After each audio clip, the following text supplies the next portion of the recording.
Hello friends, welcome to A to Z study. कैसे हो आप सभी? आई होप कि आप लोग बहुत ज़्यादा अच्छे होंगे। गाइज, मैंने आज 3-4 दिन या 5 दिन के बाद लगता है मैं आपको वीडियोस दे रहा हूँ, ठीक है।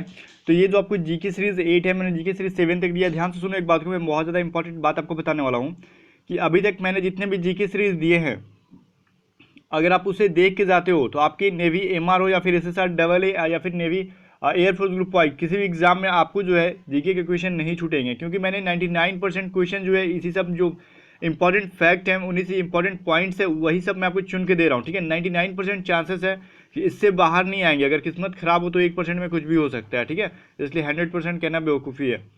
तो चलो, मैंने आपको खिलजी वंश क्या था आगे पढ़ाऊंगा। इसके बाद देखो, खिलजी वंश यहाँ पे मैं बता दूंगा। तो मैं आपको मेडिवल हिस्ट्री, ठीक है, मध्यकालीन भारत जो होता है, मध्यकालीन इतिहास जो होता है, उसके इंपॉर्टेंट फैक्ट्स यहाँ पे खत्म हो जाएंगे, इंपॉर्टेंट पॉइंट जो खत्म हो जाएंगे। इसके बाद मैं आपको एंशियंट हिस्ट्री के बारे में कुछ यहीं पे टॉपिक बताऊंगा, ठीक है। तो ये आपका जीके सीरीज 8 जो है मोस्ट इंपॉर्टेंट है, तो इसे देखना। सबसे पहले देख लो खिलजी वंश। तो खिलजी वंश के लिए हमें बहुत सारी चीज़ें नहीं पढ़नी है, जो कि इंपॉर्टेंट चीज़ है, ठीक है, वही पढ़नी है। अगर आप क्वेश्चन बनाओ तो इससे बहुत सारा क्वेश्चन बन जाएगा। As a story, as a point के मतलब हेल्प से हम लोग बहुत जल्दी से, बहुत कम टाइम में बहुत ज़्यादा कुछ सीख सकते हैं। तो देखो, इसकी स्थापना खिलजी वंश की किसने की थी? तो जलालुद्दीन फिरोज खिलजी, ठीक है। अब कब की थी उतनी इंपॉर्टेंट नहीं है, नेवी एमआर बाकी एयरफोर्स नेवी की एग्जाम से रिगार्डिंग, ठीक है। अगर आपको एनडीए के एग्जाम का प्रिपरेशन कर रहे हो तो आप कब की थी ये भी याद कर सकते हो, 13 जून 1290। जो बच्चा नेवी एमआर का एग्जाम देना है, ठीक है, और ग्रुप वाई का, तो बस याद करो कि स्थापना किसने की थी? जलालुद्दीन फिरोज खिलजी ने, ठीक है। अलाउद्दीन खिलजी ने खिलजी वंश की स्थापना नहीं की थी, इस बात को ध्यान देना। अलाउद्दीन खिलजी कौन था? तो जलालुद्दीन फिरोज खिलजी का भतीजा भी था और इसका दामाद भी था। इस व्यक्ति ने क्या किया? अलाउद्दीन खिलजी ने जलालुद्दीन फिरोज खिलजी को क्या हत्या करके वो उसका उत्तराधिकारी बन गया। लेकिन एक बात ध्यान देना कि खिलजी वंश की राजधानी जो थी, जलालुद्दीन फिरोज खिलजी ने कहाँ बनाई थी? किलखोरी, किलोखरी में बनाई थी। ये भी क्वेश्चन इंपॉर्टेंट है, ठीक है। अब यहाँ पर ध्यान दो कि अलाउद्दीन खिलजी, ये सबसे मोस्ट इंपॉर्टेंट टॉपिक, ये जो नाम है इसी से क्वेश्चन बहुत ज़्यादा पूछा जाता है एग्जाम में। अगर खिलजी वंश आया तो इसी से रिलेटेड क्वेश्चन आएंगे। तो देखो क्या क्या है। जिसका बचपन का नाम अली और गुरसास्प था, ठीक है। ये इंपॉर्टेंट उतने नहीं है, फिर भी मैंने आपको बता दिया, चलो ठीक है। अब देखो यहाँ पे इसकी प्रथा जो थी वो सभी एग्जाम में आती कि कौन कौन सी प्रथा की इसने शुरुआत की थी, इसका डेट ऑफ बर्थ और कब मरा था, कब पैदा हुआ था, इससे मतलब हमें नहीं है। अब देखो, सेना को नगद वेतन देना, ये जो प्रथा थी इसने शुरुआत की थी अलाउद्दीन खिलजी ने। अब ये क्या होता है? जैसे कि पहले राजा जो थे, सम्राट थे, जो शासक था, उसकी जो सेना होती थी वो पूरी तरीके से सम्राट पे या फिर उसके जो शासक थे उस पर डिपेंडेंट थे कि पूरी खर्च वो उसके राजा जो थे वो चलाते थे, ठीक है, उसकी फैमिली की और उसकी सेना की। तो फिर इसने जो अलाउद्दीन खिलजी आया तो देखा कि ऐसे बहुत ज़्यादा लॉस हो जाएगा, सेना मनमौजी क्या खर्च कर रही है, तो उसने नगद वेतन दे दिया, जो कि अभी तक चल रहा है। अभी तक देखो, हर एक जॉब में, गवर्नमेंट जॉब में हो या फिर प्राइवेट सेक्टर में हो, क्या होता है, आपको एक फिक्स पेमेंट मिलती है। उस पेमेंट के अंदर आप जो भी करो, ठीक है। आप मालिक को आपके पता, मतलब प्राइवेट सेक्टर में हो तो आपको जो मालिक है, आपका जो बॉस है, आपको मान लो 10,000 या 20,000 की नौकरी कर रहे हो तो आपको 20,000 पैसा दे दिया, ठीक है। आप जो भी जिस तरीके से यूज करो, आपकी पूरी फैमिली को उसने टेंशन नहीं है। वही बात है, उसने भी अपने सेना को क्या किया? पेमेंट देना शुरू कर दिया। बात समझ में आई? चलो, समझाने के लिए इतना मैंने लंबा खिंचा इसे। अब देखो, घोड़ा दागने की प्रथा स्टार्ट की थी, ये इंपॉर्टेंट है, ये एग्जाम में आता है। अब सैनिकों की हुलिया लिखना स्टार्ट किया था, ये उतनी इंपॉर्टेंट नहीं है, फिर भी याद रखना कि घोड़ा दागना और सैनिकों की हुलिया लिखने की प्रथा किसने स्टार्ट किया था? तो अलाउद्दीन खिलजी ने किया था। अब ये मोस्ट इंपॉर्टेंट है, मूल्य नियंत्रण प्रणाली जो थी इसने अलाउद्दीन खिलजी ने स्टार्ट की थी, ठीक है। बाजार नियंत्रण प्रणाली भी इसने स्टार्ट की थी, ये मोस्ट इंपॉर्टेंट है। तो ये व्यक्ति करता क्या था? अगर कोई व्यापारी, ठीक है, किसी को क्या कर रहा है, मान लो कि आप उससे कोई 1 केजी सामान खरीदने गया, ठीक है। अगर उस व्यापारी ने उससे ठग के 1 केजी की जगह पे 900 ग्राम में अगर कोई वस्तु देता है, ठीक है, अगर वो पकड़ा जाता है तो 100 ग्राम क्या करेगा? उस व्यापारी का मांस कटवा के उसके बराबर कर देता था। ये काम अलाउद्दीन खिलजी का था, समझ में आया? अब देखो, मूल्य नियंत्रण प्रणाली किसने किया था? मैंने बोला अलाउद्दीन खिलजी ने। और इसके बाद आता है क्या? बाजार नियंत्रण प्रणाली। ये जो मोस्ट इंपॉर्टेंट क्वेश्चन आपको यहाँ पे है, तो ये एक व्यक्ति समझ लो यहाँ पे क्या है। तो इसके अंतर्गत ये सभी आ जाती है, दीवानी रियासत, शाहनाई मंडी, बरीद, मुनिहान व गुप्तचर। तो ठीक है, यहाँ पे इंपॉर्टेंट कि आपका बाजार नियंत्रण प्रणाली के अंतर्गत ये दोनों जो टॉपिक है आपको दिख रहे हैं, आपको प्रथा है दीवानी रियासत और शाहनाई मंडी, ठीक है। ये पूछा जाता है, दीवानी रियासत की शुरुआत किसने की थी? अलाउद्दीन खिलजी ने। शाहनाई मंडी की शुरुआत किसने की थी? अलाउद्दीन खिलजी ने। तो ये जो थे इंपॉर्टेंट फैक्ट थे या इंपॉर्टेंट टॉपिक थे, ठीक है। और इसके बाद जो देखो, अलाउद्दीन खिलजी के बारे में आपको अगर इतना याद हो गया, आप तो 2-3 दिन के बाद आपका एग्जाम है, ठीक है। तो इससे ज़्यादा आपके एग्जाम में 99% चांसेस की नहीं पूछे जाएंगे, ठीक है। इतना याद करके रख लो। और चलो हम देखते हैं यहाँ से क्या है। प्राचीन भारत, इसके इंपॉर्टेंट कुछ टॉपिक पॉइंट्स है, 4-5 पॉइंट्स मैं बताता हूँ, जिससे 5 पॉइंट्स आपको 100 क्वेश्चन बन जाएंगे अगर बनाने बैठ जाओ तो। ठीक है। तो चलो इतना आपको याद हो गया मेडिवल हिस्ट्री का जितना अगर वीडियोस है आप जीके सीरीज 7 तक देख लेना जाके, अगर देखते हो तो आपको प्रॉफिट होगा। अब देखो यहाँ पे आप मुझे विश्वास करो, थोड़ा सा बिलीव करो, ठीक है। अगर जिसको विश्वास है चलो अच्छी बात है, वो सभी देख रहे हैं और अच्छे से याद करें। मैं पीडीएफ भी आपको दे दूंगा टेलीग्राम चैनल पे, आप ज्वाइन कर लेना, ठीक है। अब देखो प्राचीन भारत से रिलेटेड क्या कुछ इंपॉर्टेंट टॉपिक थे हम देख लेते हैं यहाँ पे।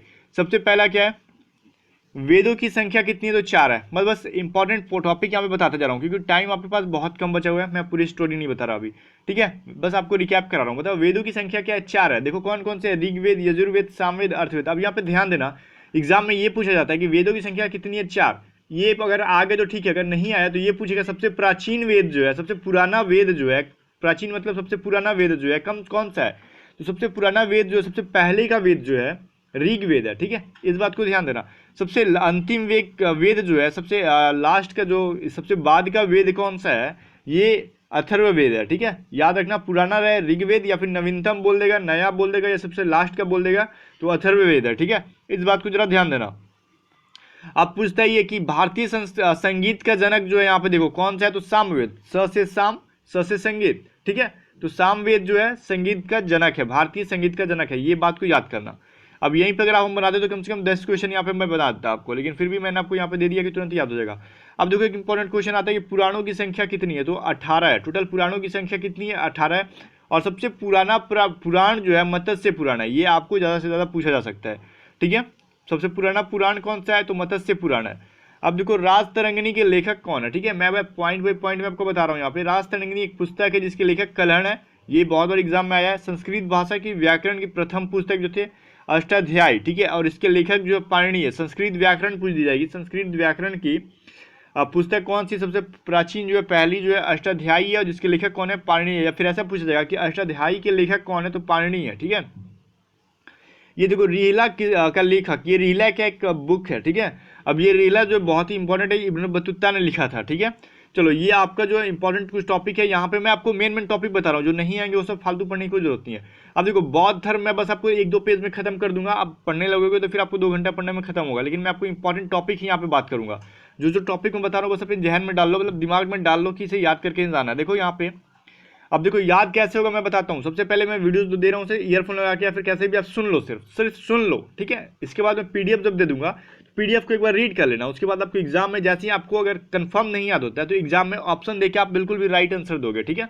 चलो अब देखो यहाँ पे बौद्ध धर्म का संस्थापक कौन थे, तो इंपॉर्टेंट पॉइंट कौन सा है, तो गौतम बुद्ध थे, ठीक है। जिन्हें लाइट ऑफ एशिया कहा जाता है, ठीक है। एशिया का प्रकाश पुंज भी कहा जाता है किसे, गौतम बुद्ध को। ये इंपॉर्टेंट क्वेश्चन है।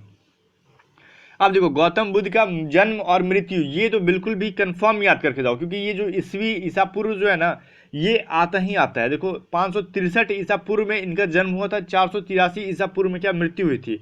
कुछ बच्चे हमेशा, देखो मैं 2 कमेंट मैंने देखा है, 2 कमेंट सिर्फ कि सर जो ईसा पूर्व वाली बातें समझाता हूँ ना कि सर ये पहले कैसे जन्म ले लिया, और कितनी पहले 563 में जन्म हुआ और 483 में मर गया, तो गलती बता रहा हूँ ये बोलते हैं। देखो ईसा पूर्व रहता है ना, तो ये बिल्कुल भी क्या अपोजिट चलता है, ठीक है। हमारा ईस्वी और ईसा पूर्व में अंतर है। ईस्वी 2001 ईस्वी और ईसा पूर्व में अंतर है, ठीक है।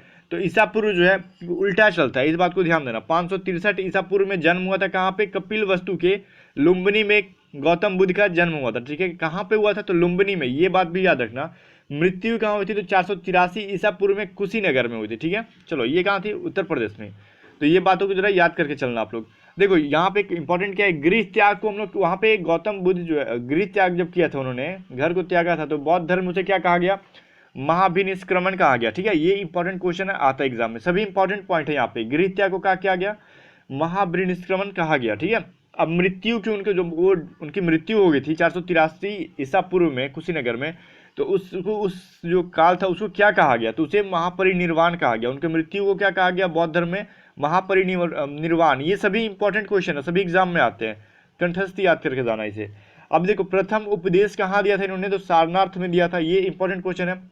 इसे क्या कहा गया था, तो इसे धर्म चक्र परिवर्तन कहा गया था, ठीक है। प्रथम उपदेश जो सारनाथ में दिया था इन्होंने, गौतम बुद्ध ने पाली भाषा में दिया था, ठीक है। उसे क्या कहा गया, धर्म चक्र परिवर्तन कहा गया था। तो इस बात को याद रखो, किस भाषा में उन्होंने दिया था प्रथम उपदेश, तो पाली भाषा में दिया था। अब यहाँ पे देखो बौद्ध धर्म के 3 त्रिरत्न थे। वो त्रिरत्न कौन कौन से थे, 9 रत्न नहीं, 9 रत्न अकबर के दरबार में। ये त्रिरत्न जो है ये कोई दरबारी नहीं है, ये बौद्ध धर्म के त्रिरत्न थे, जिसे बुद्ध, धम्म और संघ कहा जाता था, ठीक है, कहा गया है। तो ये इंपॉर्टेंट है, बुद्ध, धम्म और संघ क्या थे, बौद्ध धर्म के त्रिरत्न थे, ठीक है। ये या फिर ऐसे एग्जाम में आएगा, किसी एक को दे दिया जाएगा ऑप्शन में, ठीक है, और 3 कुछ और ऑप्शन रहेंगे, पूछ दिया जाएगा कि बौद्ध धर्म के त्रिरत्न में से इनमें निम्न में से कौन सा एक है, तो ठीक है, वो तीनों है, बुद्ध, धम्म और संघ, इनमें से कोई भी एक ऑप्शन में रहेंगे, तो उसे आप आंसर करना। अब ये जातक एक आती होगी जो कि क्या थी, साहित्य ग्रंथ थी उनकी। तो बुद्ध धर्म के पूर्व जन्म के बारे में कहाँ पे वर्णन किया गया है, तो जातक में। बुद्ध की पूर्व जन्म कहाँ पे वर्णन की गई है, वर्णित है, तो जातक में है। इस बात को इंपॉर्टेंट टॉपिक है, इसे याद करना। अब देखो बौद्ध धर्म का मोस्ट इंपॉर्टेंट टॉपिक कौन सा है कि जो कि मोस्टली पूछा जाता है, ठीक है, वो क्या हमारा, 1 मिनट मैं बताता हूँ जस्ट अभी। हाँ, तो देखो यहाँ पे क्या है, फर्स्ट मतलब प्रथम बौद्ध सभा, द्वितीय, तृतीय, चतुर्थ, 4 जो बौद्ध सभा हुई थी। तो ये मोस्ट इंपॉर्टेंट क्वेश्चन है, पूछा जाता है कि कहाँ हुआ था और उस समय शासन किसका था, ठीक है, कब हुआ था। ये आपको एग्जाम में बहुत कम आएगा, आपके एयरफोर्स नेवी के एग्जाम में नहीं आएगा, ठीक है, मैं इसकी गारंटी लेता हूँ। लेकिन ये पूछेगा कि प्रथम बौद्ध सभा कहाँ हुई थी, तो राजगृह में हुई थी। ये उस टाइम शासन किसका था, तो अजात शत्रु का था। ये इंपॉर्टेंट टॉपिक है। अजात शत्रु के शासन काल में राजगृह में बौद्ध धर्म की प्रथम सभा, बौद्ध की सभा हुई थी, ठीक है। अब द्वितीय कहाँ हुई थी, तो वैशाली में हुई थी। उसमें किसका शासन था, तो देखो कालाशोक का शासन था, ठीक है। अब देखो ये तृतीय जो है आपका पाटलिपुत्र में हुई थी, उस समय अशोक का था। अशोक का नाम सोचना होगा। अब ये कालाशोक वाला बहुत कम एग्जाम में आया है। देखो सबसे ज्यादा पूछा गया प्रथम, तृतीय और चतुर्थ पूछा गया। अब द्वितीय में पूछा गया वैशाली में हुई थी या फिर कहाँ हुई थी, ठीक है। कालाशोक का नाम बहुत कम एग्जाम मतलब क्या इतिहास में जाना जाता है। अब देखो थर्ड जो थी पाटलिपुत्रा में अशोक के टाइम पे, चतुर्थ हुई थी कुंडल वन में हुई थी, ये कनिष्क के टाइम में हुई थी, ठीक है। तो ये पूछ देगा ऐसे कि चतुर्थ जो है बौद्ध सभा किसके शासनकाल में हुई थी, तो कनिष्क के शासनकाल में हुई थी। इस तरीके से आपको चारों बौद्ध सभाएं आपको अच्छे से याद करनी, ठीक है। बात समझ में आए। देखो ये तो यहाँ पे मैं आपको इतना ही कम दे रहा हूँ ताकि आपको याद हो जाए, ठीक है। मैं एक ही बार आपको बर्डन नहीं कर रहा, और आप टेंशन मत लो। आपको जो है मैं एग्जाम तक, तो मैं आपको कल जो है आपको जीके सीरीज 9 में क्या होगी, जितने भी हिस्ट्री के इंपॉर्टेंट टॉपिक होंगे मैं खत्म कर दूंगा उसके बाद, ठीक है।